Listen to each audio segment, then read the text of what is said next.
दोस्तों, भगवान शिव हिंदू धर्म के 3 मुख्य भगवान ब्रह्मा, विष्णु, महेश में से एक है, जिन्हें त्रिदेव भी कहा जाता है।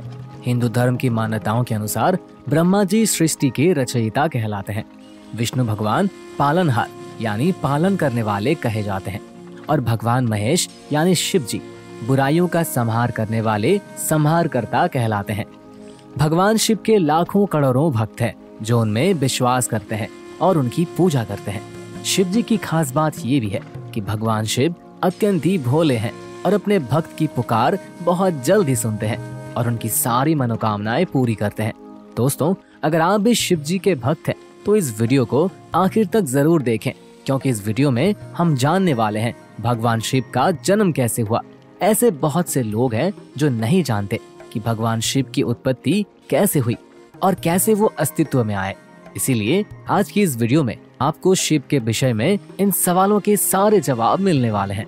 दोस्तों, भगवान शिव से जुड़ी और उनकी महिमा से जुड़ी बहुत सी कथाएं प्रचलित है जो आपने भी जरूर सुनी होंगी। हमें अलग अलग पुराणों में भी भगवान शिव और विष्णु के जन्म को लेकर अलग अलग जिक्र देखने को मिलता है। इसी के साथ शिव का जन्म भी एक रहस्य माना जाता है जिसे आज तक कोई भी नहीं जान सका है। शिव पुराण के अनुसार भगवान शिव को स्वयंभू माना जाता है।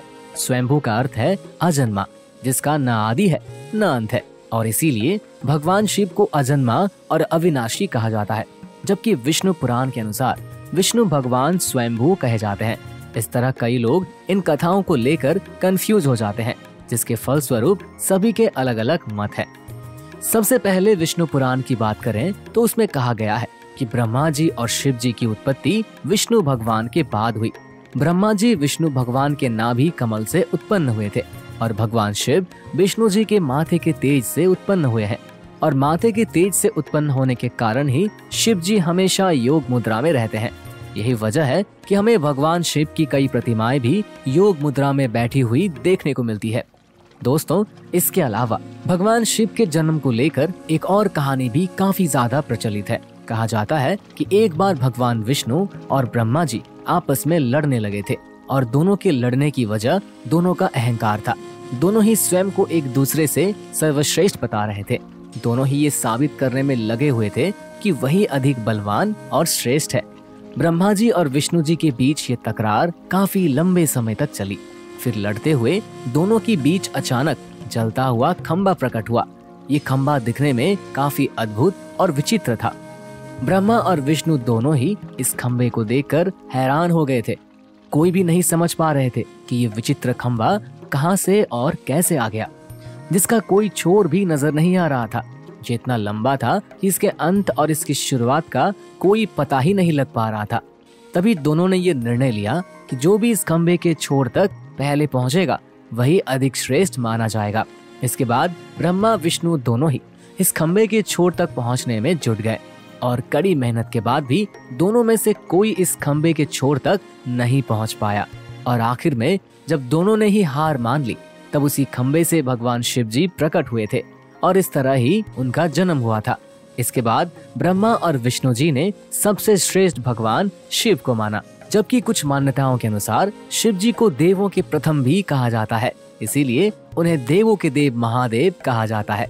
दोस्तों, आप में से बहुत से लोग जानते होंगे कि शिव जी के 11 अवतार हैं और इनके इन अवतारों में रुद्रावतार की कथा भी काफी ज्यादा प्रचलित है। कूर्म पुराण के अनुसार जब ब्रह्मा जी सृष्टि को रच रहे थे, तब उन्हें बीच में कई तरह की कठिनाई आई, और इसी बीच इतनी कठिनाइयों को देखकर वो रोने भी लगे थे। उस वक्त ब्रह्मा जी के आंसुओं से भूत प्रेतों का जन्म हुआ और उनके मुख से रुद्र यानी शिव जी का जन्म हुआ था। यही वजह है कि रुद्र भगवान शिव के अंश और भूत प्रेत उनके गण यानी उनके सेवक माने जाते हैं। जबकि इस घटना से जुड़ी एक और कहानी भी है। उस कथा के अनुसार ब्रह्मा जी को सृष्टि निर्माण करते वक्त एक छोटे बच्चे की आवश्यकता थी, जिसके लिए ब्रह्मा जी ने कठिन तपस्या की। उनकी ये तपस्या लंबे समय तक चली और आखिर में तपस्या करने के फलस्वरूप उन्हें उनकी गोद में एक रोता हुआ बच्चा प्राप्त हुआ। ये बच्चा कोई और नहीं बल्कि स्वयं भगवान शिव ही थे, और कहा जाता है कि ब्रह्मा जी ने ही शिव जी का नाम रुद्र रखा था। आपने भी शिव जी का ये नाम कभी ना कभी तो जरूर सुना होगा। रुद्र का अर्थ होता है रोने वाला, क्योंकि जब ब्रह्मा जी ने उस रोते हुए बच्चे से उसका नाम पूछा तो बच्चे ने कुछ नहीं बताया और बस रोता रहा। इसीलिए ब्रह्मा जी ने उनका नाम रुद्र रखा। इस तरह भगवान शिव के अवतार रुद्र का जन्म हुआ। हालांकि दोस्तों, इन कहानियों में भी कितनी सच्चाई है ये कोई नहीं जानता, जब तक कि कोई स्वयं हिंदू धर्म से जुड़े ग्रंथ और पुराणों को न पढ़े और उसे अच्छी तरह से न समझ ले। दोस्तों, भगवान शिव को लेकर यूं तो कई कथाएं हैं। भगवान शिव ने अनेकों बार देवताओं और पृथ्वी की रक्षा की है, जिसमें कि एक बार भगवान शिव ने देवों की रक्षा के लिए जहर तक पी लिया था, जिसके कारण उनका कंठ यानी गला नीला पड़ गया था और यहीं से शिव जी का नाम नीलकंठ भी पड़ा।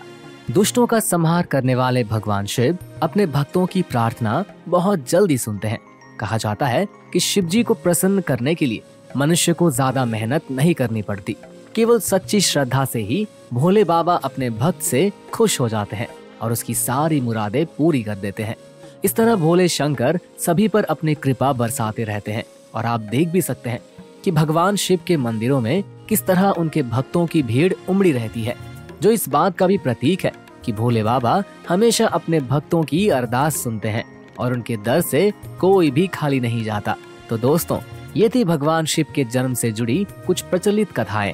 हालांकि अभी भी शिव के जन्म की कथाओं को लेकर लोगों के अलग अलग मत है, मगर भगवान शिव की शक्ति और उनकी कृपा को सब जानते हैं, इसीलिए लोग उन्हें पूजते हैं। अगर आप भी भगवान शिव के भक्त हैं तो कमेंट करके जरूर बताएं और इस वीडियो को पूरा देखने के लिए बहुत बहुत धन्यवाद।